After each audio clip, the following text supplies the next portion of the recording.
And as we see these numbers trend downward, Ohio's health leaders say they are cautiously optimistic. Yeah, and this week marks the state's lowest week for new infections since last summer. 2 News reporter Caroline Morse now joins us live in the studio. Caroline, what advice are leaders then giving to our residents? Well, fortunately, right now they're saying that they are cautiously optimistic. This trend is very encouraging, but still encouraging them to proceed with caution.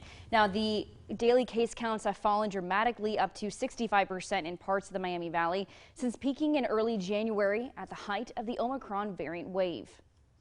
If you look at where we are right now and where we're coming from, the outlook for spring looks much more promising than where things looked like 3-4 weeks ago. Less than a year ago, Governor Mike DeWine announced he would remove restrictions once the case rate averaged 50 cases per 100,000.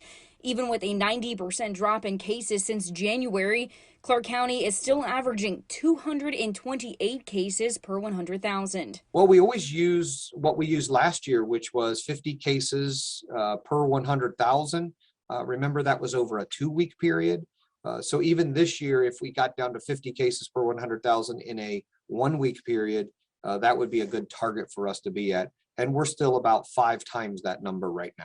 Health leaders in the Miami Valley are cautiously optimistic as the weather warms, but until COVID cases are under control, precautions are still encouraged. Being overly confident with where we are.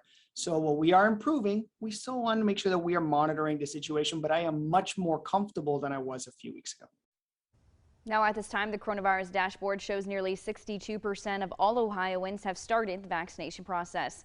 Live in studio, Caroline Morse, 2 News working for you.